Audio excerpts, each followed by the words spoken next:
bahwa orang asing ini yang belum pernah menginjakkan kaki ke Malaysia, tapi sudah membahas Malaysia secara detail. Seolah-olah dia sudah berada di sana bertahun-tahun. Jadi ini membuat saya heran, guys. Saya bingung dibikin video ini. 1, 2, 3, come on!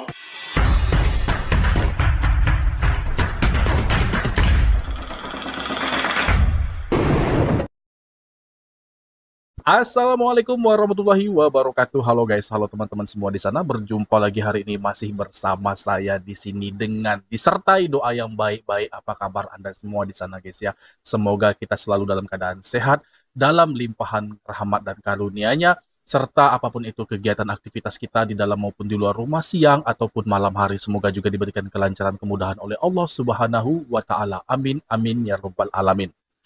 Oke guys, ini ada satu kabar terbaru yang akan kita bahas pada video ini. Sebelum itu saya ingin mengatakan kepada Anda semua bahwa semua orang tahu, semua orang mengerti ini. Jika kita ingin mengetahui Malaysia, jika kita sangat penasaran dengan Malaysia, apa yang ada di dalamnya, maka untuk itu kita harus mendatangi negara itu. Kita hadir di sana dan kita lihat bagaimana situasinya untuk dapat kita pelajari secara seksama. Jadi intinya untuk tahu bagaimana negara Malaysia itu, kita harus datang ke sana.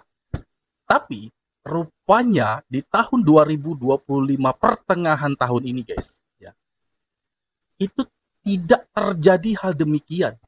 Jadi untuk mengetahui Malaysia itu nggak perlu kita datang ke negara Malaysia, karena Malaysia saat ini sudah semakin dikenal oleh orang-orang dari negara-negara lainnya.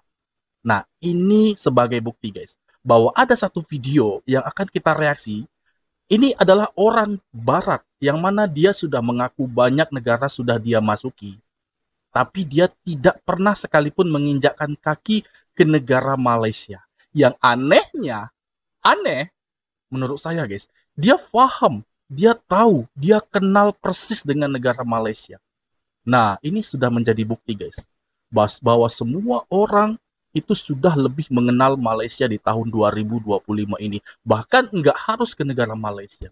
Saat ini Malaysia sudah populer. Ini di mata para investor. Dan dia mengaku dalam waktu dekat akan membuka atau menanam investasinya ke negara Malaysia. Dia belum pernah ke Malaysia, tapi dia berani berinvestasi ke Malaysia. Artinya dia sudah paham bagaimana Malaysia. Menarik guys ya. Menarik untuk kita saksikan. Dan saya ingin tahu sepaham apa sih dia tentang Malaysia. Dia belum pernah ke sana, tapi sudah mengerti bagaimana culture di Malaysia saat ini. Oke, ini membuat saya semakin penasaran dan saya tidak ingin berkata-kata lagi guys. Saya ingin menonton video itu sekarang juga. Let's go. Ini dia. Talking about the Malaysian metamorphosis, its evolution from natural resources to becoming a major international tech hub. It's got tax-friendly policies and an unparalleled lifestyle, and the country is increasingly attracting savviest millionaire migrants as well as digital nomads. So here we're going to go through all the different components of it, and then you can tell me whether you agree or disagree, because I know the last time I did a Malaysia video, a lot of people were like typing away and say, yeah, you know, you're talking this, or I agree with you, you don't agree with you. Listen, you know, everyone has their opinion, and I think, look, straight up, haven't been to Malaysia. I've been to a lot of countries. I think of only Asia. I think Malaysia is only one or two that I haven't been to. So I'm really looking forward to going there and checking it out and being boots on the ground. But I can't be everywhere at once, and I do have a wife, I do have kids, and I do have other responsibilities. But I have been going to all of these countries to give every country the chance for me to go there in person and see what's going on there. And because I have been to so many countries, I think that I'll be able to be a very good judge in terms of how Malaysia is performing through the eyes of a millionaire migrant, an investor, or a digital nomad, and knowing that how you can be attracting in terms of the highest quality of talent and capital around the world, that from different parts of the world. And I heard a lot of good things about Malaysia, some not so good things from some friends of mine. But let's go through what might be attracting so many people to come to Malaysia, even if they don't actually want to spend that much time there, they just want to invest in there, which I believe everyone today, whether they want immigrants, believe me, nobody wants immigrants, right? I get that. But at the same time, everybody needs capital. Sometimes the people with the capital, they also want to stay there as well. Hi, this is Jeremy from The Millionaire Migrant. I'm originally from the UK. I left in my 20s, traveled to multiple countries around the world before I settled on primarily in Dubai. And from there, I built one of the world's largest second passport businesses. But I also have a sector of my business that focuses on tax, another focuses on real estate.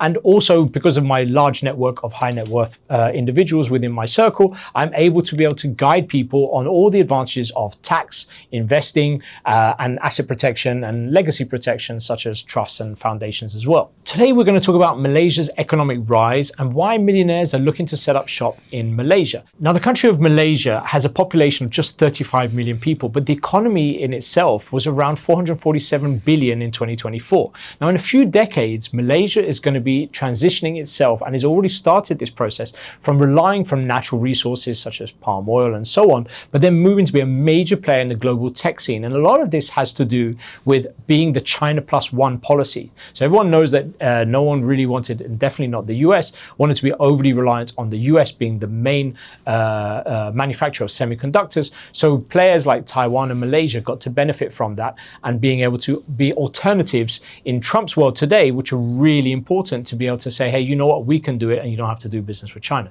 So Malaysia has taken advantage of this and now is in a very good position economically as a result. Now, very different things have changed over the years. We're talking about 1970s is how it all started, when it all started with palm oil, and now it's coming into today where it's coming into different sectors, mainly because of its digital free trade zones that were announced. So you've got various ones, and this has been helping a lot of overseas businesses to be able to set up shop in Malaysia.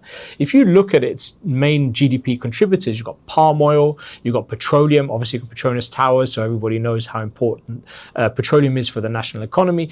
But tourism is slowly ticking up. It's not doing too bad. And a lot of that obviously has the beaches. Kuala Lumpur is a main transit hub in the area. It's not the main transit hub, but it's one of them. But all of this has happened and is really boosting the country into becoming now what is today the 6th largest exporter of semiconductors globally. Plan with the semiconductors is to be able to expand on that and drive that forward in a Trump world. So what it's doing is looking to attract foreign investors into that ecosystem, not just semiconductor manufacturing, but everything that comes around that.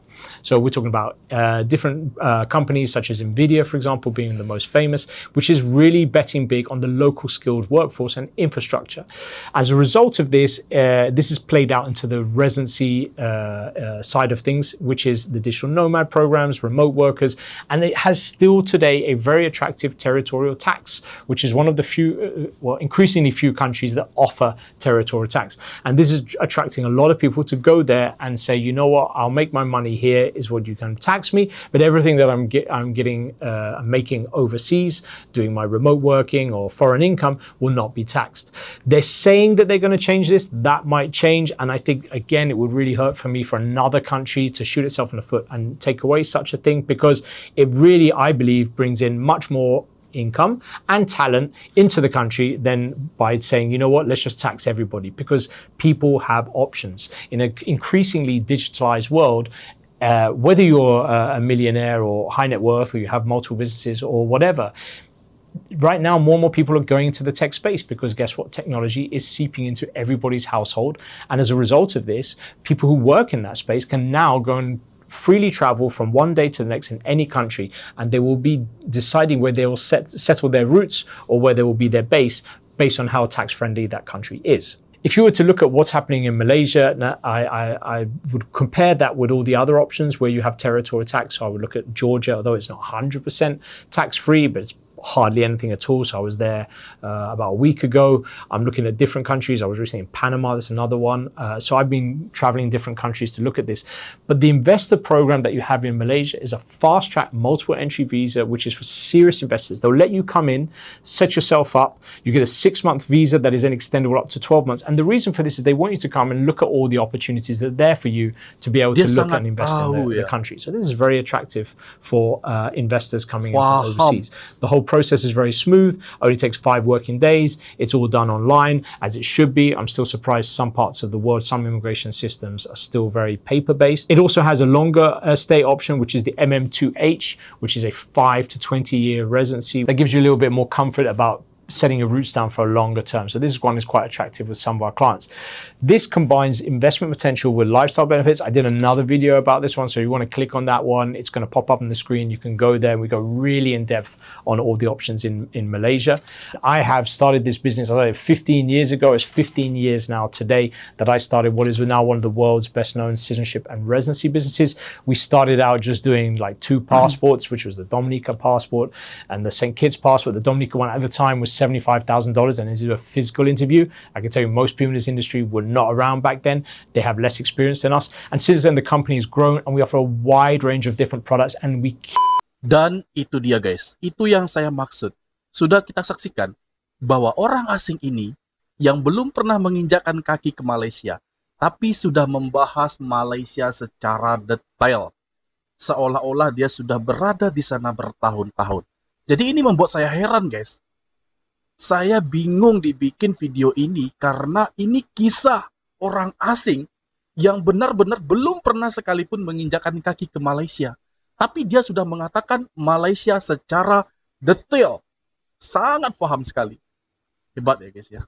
Jadi Malaysia sekarang itu tidak dikenal hanya saat mereka datang ke negara itu. Melainkan informasi itu sudah bertebaran kemana-mana. Dan dia katakan salah satu pengetahuan dia tentang Malaysia adalah banyaknya partner, rekan saat ada di Malaysia, dan mengatakan jika Malaysia menjadi surganya bagi para pebisnis. Ingat, mereka mengatakan bahwa Malaysia menjadi surganya para pebisnis. Yang hebatnya lagi menurut saya, nggak perlu kita ke Malaysia, tapi kita sudah mengetahui secara detail bagaimana keadaan yang ada di negara itu. Ini yang terjadi kepada Mas Saleh. Oke, saya bahas ya guys. Sedikit saya memberikan gambaran tentang banyak orang di Eropa, di Amerika, di Afrika, ketika ditanya, kamu tahu Bali? Tentu, saya sangat mengetahui Bali. Tapi di mana? Bali itu di negara mana? Dan dia menjawab bahwa saya tidak tahu. Tapi yang saya tahu Bali itu ada di Asia. Nah, banyak sekali orang yang mengatakan itu. Ya, tahu bagaimana Bali, tahu tentang Bali, pernah mendengar Bali. Tapi mereka kebanyakan tidak mengetahui Bali itu di negara mana. Karena hanya gambaran dari mereka bahwa Bali itu ada di Asia. Nah, hal itulah kalau kita compare tentang Kuala Lumpur. You know Kuala Lumpur? Yes, I know. Semua orang tahu itu guys. Kuala Lumpur berada di Malaysia. Ya, jadi nggak perlu kita, bagaimana ya, Malaysia itu sudah sangat-sangat membuat orang penasaran. Terutama bagi mereka para investor yang mencari, yang ingin mengelola dana mereka. Dan menunjukkan salah satu negara mana yang paling best, yang paling menjadi surganya mereka untuk berinvestasi. Salah satunya adalah Malaysia. Nah, ini juga terjadi kepada orang ini guys. Kemungkinan besar dia akan membuka bisnisnya di Malaysia dan menjadikan Malaysia, ini pengakuan dia ya, menjadikan Malaysia sebagai negara yang tarafnya berbeda di dalam pemikiran dia. Keuntungan, dan keuntungan. Ya, keuntungan yang akan dia dapatkan selama berada di Malaysia. Dengan regulasi yang dia rasa cocok bagi mereka para pengusaha besar. Dan tolong guys, tolong doa yang baik-baik bagi kita semua. Bukan hanya Malaysia, doakan juga Indonesia ini guys. ASEAN ini, kita di ASEAN. Jika Malaysia mulai terangkat namanya, ya, dari orang-orang dari belahan benua lain, ya, itu Malaysia sudah mulai dikenal. Bahkan tidak perlu untuk Malaysia, mereka semua sudah paham detail mengatakan tentang Malaysia seperti ini. Maka itu mengangkat harkat, martabat, dan derajat ASEAN ini secara keseluruhan guys. Untuk itu, jika dia melakukannya itu di Malaysia, kemungkinan besar dia juga akan membukanya di Indonesia. Doa yang terbaik bagi kita semua guys. Jadi bukan hanya Malaysia, namun nama Indonesia juga terangkat, nama Thailand, semua kita di ASEAN ini dapat turut bahagia jika kita selalu dipercaya dan semakin dipercaya dari tahun ke tahun kepada para investor ini. Kita lihat ya, ini menjadi bukti guys, fakta yang sudah mengatakan bahwa Malaysia itu sudah semakin dikenal. Dan demikian tadi video aku, semoga video ini bermanfaat bagi kita semua, dan aku mohon diri, mohon maaf jika ada kesalahan kata, kesan sikap pada Anda semua mohon dimaafkan, dan aku akhiri. Assalamualaikum warahmatullahi wabarakatuh.